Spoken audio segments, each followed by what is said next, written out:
اعوذ باللہ من الشیطان الرجیم بسم اللہ الرحمن الرحیم۔ السلام علیکم ورحمۃ اللہ وبرکاتہ۔ حدیث معراج کا تسلسل۔ اب ہم دوبارہ زیر مطالعہ حدیث کی طرف رجوع کرتے ہیں۔ اس میں سدرۃ المنتہا کی بات شروع ہوئی تھی۔ نبی اکرم صلی اللہ علیہ وآلہ وسلم سے حضرت مالک بن صعصع رضی اللہ تعالیٰ عنہ روایت کرتے ہیں، ثم رفعت الی سدرۃ المنتہا، پھر مجھے اٹھا لیا گیا سدرۃ المنتہا تک، فاذا نبقها مثل فلال حجر واذا ورقها مثل آذان الفیلۃ۔ اب حضور صلی اللہ علیہ وآلہ وسلم سدرۃ المنتہا کی کچھ باتیں ہماری زبان میں سمجھا رہے ہیں اور فرما رہے ہیں کہ اس بیری کے درخت کے بیر تو علاقہ ہجر کے بٹکوں کے حجم کے ساتھ اور اس کے پتے ہاتھی کے کانوں جتنے بڑے تھے۔ قال ھذہ سدرۃ المنتہا، حضرت جبرائیل علیہ السلام نے کہا یہ ہے سدرۃ المنتہا۔ فاذا اربعۃ انہار، نہران باطنان و نہران ظاہران، میں نے وہاں 4 نہریں دیکھی، 2 نہریں خفیہ طور پر اور 2 ظاہر طور پر بہہ رہی تھیں۔ فقلت ما ھذا یا جبریل، تو میں نے پوچھا جبرائیل یہ کیا ہیں؟ قال مل باطنان فنہران فی الجنۃ، یہ جو 2 ڈھکی ہوئی نہریں جاری ہیں یہ تو جنت کی نہریں ہیں، ایک کوثر اور دوسری سلسبیل۔ واما الظاہران فالنیل والفرات، اور یہ جو ظاہری نہریں جاری ہیں یہ نیل اور فرات ہیں، یعنی جن کا مادی پر تو ہمیں دنیا میں نظر آتا ہے۔ ثم رفع لی البیت المعمور، پھر بیت المعمور میرے قریب لایا گیا۔ بیت المعمور در حقیقت 7ویں آسمان پر اللہ تعالیٰ کا اصل گھر ہے، جس کا ظل اور سایہ اس دنیا میں خانہ کعبہ ہے۔ ایک روایت میں آتا ہے کہ جبرائیل علیہ السلام نے اس کے بارے میں بتایا، یصلی فیہ کل یوم 70,000 ملک اذا خرجوا لم يعودوا الیہ آخر ما علیہم، اس میں روزانہ 70,000 فرشتے نماز پڑھتے ہیں اور جب ایک بار اس سے نکلتے ہیں تو دوبارہ ان کے داخلے کی نوبت نہیں آتی۔ اسی طریقے سے فرشتے بیت الحرام میں خانہ کعبہ کا بھی تو طواف کرتے ہیں۔ پھر جان لیجئے کہ یہ ہماری نگاہوں سے مخفی عالم غیب کی ایک دنیا ہے، یقیناً اس کا ایک وجود ہے چاہے وہ ہمیں نظر آئے۔ واضح رہے کہ بخاری و مسلم کی بعض روایات میں بیت المعمور کا ذکر سدرۃ المنتہا سے مقدم ہے۔ ثم اتیت بانیۃ من خمر واناء من لبن واناء من عسل، پھر میرے سامنے 3 برتن لائے گئے، ایک شراب کا، ایک دودھ کا اور ایک شہد کا۔ فاخذت اللبن، تو میں نے دودھ والا پیالہ اٹھا لیا۔ قال ہی الفطرۃ التی انت علیہا وامتک، حضرت جبرائیل علیہ السلام نے کہا یہی مطابق فطرت ہے جس پر آپ صلی اللہ علیہ وآلہ وسلم بھی ہیں اور آپ صلی اللہ علیہ وآلہ وسلم کی امت بھی، یعنی انہوں نے نبی اکرم صلی اللہ علیہ وآلہ وسلم کے انتخاب کی توثیق کی۔ یہی بات اس آیت میں فرمائی گئی ہے، فطرۃ اللہ التی فطر الناس علیہا، سورۃ روم۔ چنانچہ نبی اکرم صلی اللہ علیہ وآلہ وسلم نے اسی فطرت انسانی کا انتخاب فرمایا جس پر اللہ نے انسانوں کو پیدا کیا۔ امت کے لیے معراج کے تحفے۔ نبی اکرم صلی اللہ علیہ وآلہ وسلم نے مزید فرمایا، ثم فرضت علی الصلوات 50 صلاۃ کل یوم، پھر مجھ پر اور میری امت پر 50 نمازیں یومیہ فرض کی گئیں۔ ایک دوسری روایت میں ہے کہ مجھے اس موقع پر 3 چیزیں عطا کی گئیں، ایک تو 50 نمازیں ایک دن رات میں فرض ہوئیں اور دوسری سورۃ البقرہ کی آخری 2 آیات۔ بسم اللہ الرحمن الرحیم۔ آمن الرسول بما انزل الیہ من ربہ والمؤمنون کل آمن باللہ وملائکتہ وکتبہ ورسلہ لا نفرق بین احد من رسلہ وقالوا سمعنا واطعنا غفرانک ربنا والیک المصیر۔ لا یکلف اللہ نفسا الا وسعها لها ما کسبت وعلیہا ما اکتسبت ربنا لا تؤاخذنا ان نسینا او اخطأنا ربنا ولا تحمل علینا اصرا کما حملته علی الذین من قبلنا ربنا ولا تحملنا ما لا طاقة لنا به واعف عنا واغفر لنا وارحمنا انت مولانا فانصرنا على القوم الكافرين۔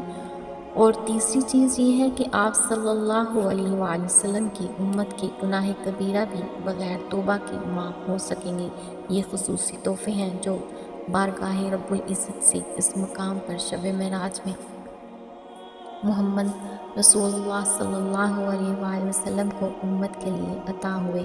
اس میں اولین صلاح ہے، یہ معراج میں فرض ہوئی، لہٰذا اس کے متعلق اولیاء کرام رحمۃ اللہ کا قول ہے الصلاۃ معراج المؤمنین، یعنی نماز اہل ایمان کے لیے بمنزلہ معراج ہے۔ پھر اسی روایت میں آگے تفصیل آ رہی ہے کہ نبی اکرم صلی اللہ علیہ وآلہ وسلم جب واپسی کے لیے آئے اور حضرت موسیٰ علیہ السلام سے ملاقات ہوئی تو انہوں نے فرمایا یہ 50 نمازیں بہت زیادہ اہم ہیں، مجھے لوگوں کا تجربہ ہے، آپ کی امت اس کا تحمل نہ کر سکیں گی، واپس جائیے اور تخفیف کے لیے درخواست کیجیے۔ حضور صلی اللہ علیہ وآلہ وسلم واپس گئے تو 10 نمازیں معاف ہو گئیں، 40 رہ گئیں۔ پھر آپ صلی اللہ علیہ وآلہ وسلم حضرت موسیٰ علیہ السلام کے پاس آئے تو انہوں نے آپ صلی اللہ علیہ وآلہ وسلم سے پھر وہی بات کہی اور آپ کو واپس بھیجا، پھر گئے تو 30 ہو گئیں۔ اسی طرح حضرت موسیٰ علیہ السلام کے بھیجنے پر پھر گئے تو 20 ہو گئیں، پھر تشریف لے گئے تو 10 رہ گئیں۔ اس پر بھی حضرت موسیٰ علیہ السلام نے وہی بات کہی، آپ صلی اللہ علیہ وآلہ وسلم پھر گئے تو اب 5 رہ گئیں۔ حضرت موسیٰ علیہ السلام نے اس پر بھی کہا کہ پھر واپس جائیے اور تخفیف کے لیے درخواست کیجیے۔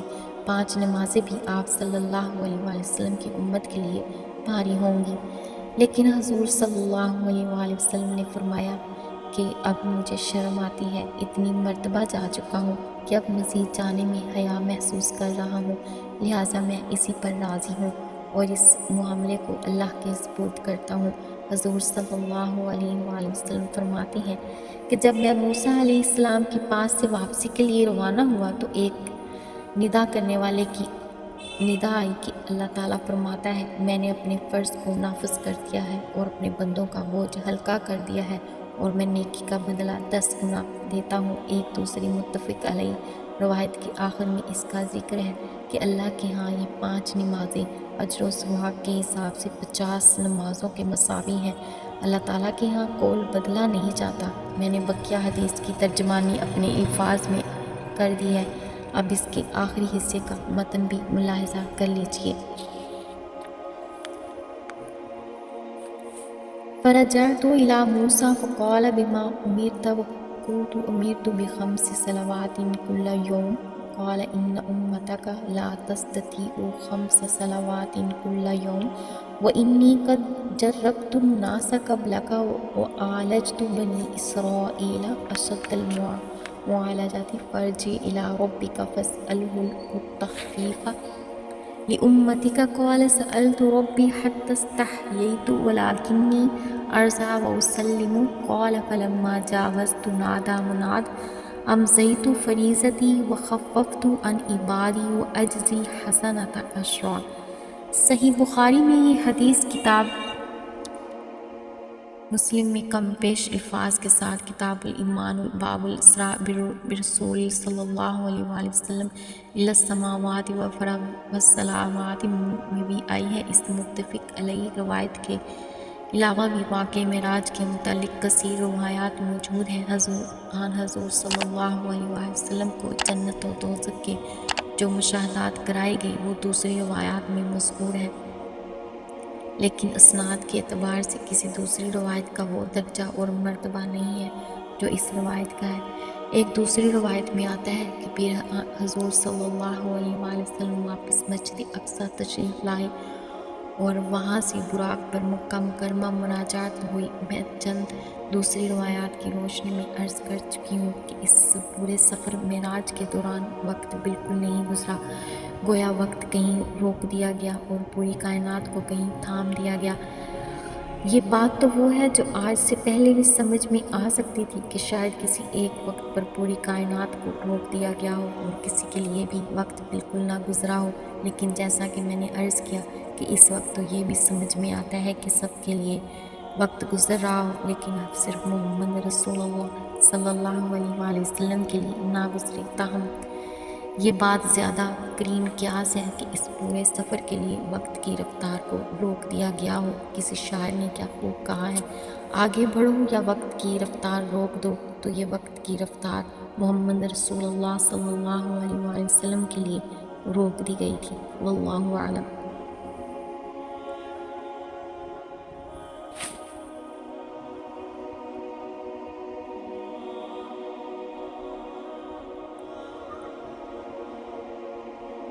مشرکین کا رد عمل۔ اس واقعہ کو نبی اکرم صلی اللہ علیہ وآلہ وسلم نے جب ایک مجمع میں سنایا تو اس پر جو رد عمل اور جو ہنگامہ ہونا تھا وہ ہوا، یہاں تک بھی ہوا کہ بعض مومنین صادقین متزلزل، مرتد اور متذبذب ہو گئے۔ مشرکین مکہ نے بغلی بجائی کہ اب ہمیں اپنے پروپیگنڈے کے لیے بڑا سنہری موقع مل گیا ہے۔ معلوم ہوتا ہے کہ اب تک تو یہ شک کی بات تھی کہ نقل کفر نہ باشد ان کو کچھ خلل دماغ کا عارضہ ہے، اب تو ثابت ہو گیا، اب تو کسی شک و شبہ کی گنجائش نہیں رہی۔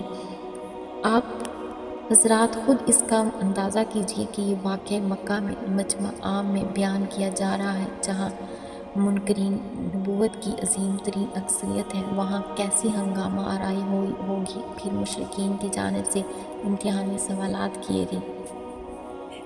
اچھا یہ بتائیے کہ مسجد اقصیٰ کے ستون کتنے ہیں، وہاں کی کھڑکیاں کیسی ہیں، فرش کیسا ہے، وغیرہ وغیرہ۔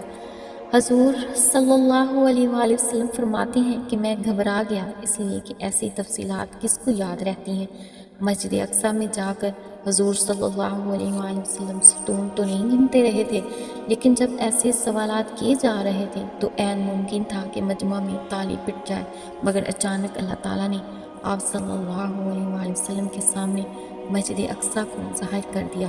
اب آپ صلی اللہ علیہ وآلہ وسلم دیکھ کر ان کے اس طرح کے سوالات کے جوابات دیتے رہے کہ لوگ دنگ ہوتے رہے۔ بخاری اور مسلم دونوں میں یہ روایت موجود ہے۔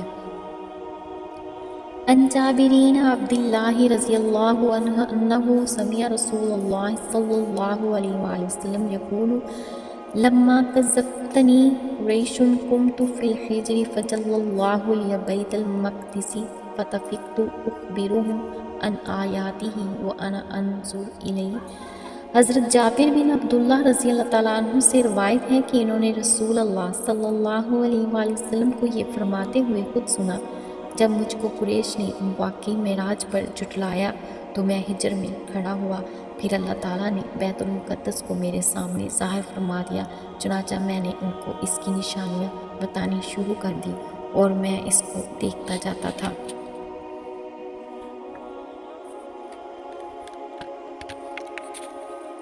میں نے عرض کیا تھا کہ نبی اکرم صلی اللہ علیہ وآلہ وسلم کو اللہ کی طرف سے بے شمار مشاہدات کرائے گئے۔ جنت آپ صلی اللہ علیہ وآلہ وسلم کے سامنے لے آئی جاتی ہے، جہنم سامنے لے آئی جاتی ہے، بیت المقدس سامنے لے آیا جاتا ہے، اور مسجد اقصیٰ کے مشاہدے سے حضور صلی اللہ علیہ وآلہ وسلم ہر سوال کا جواب دیتے ہیں۔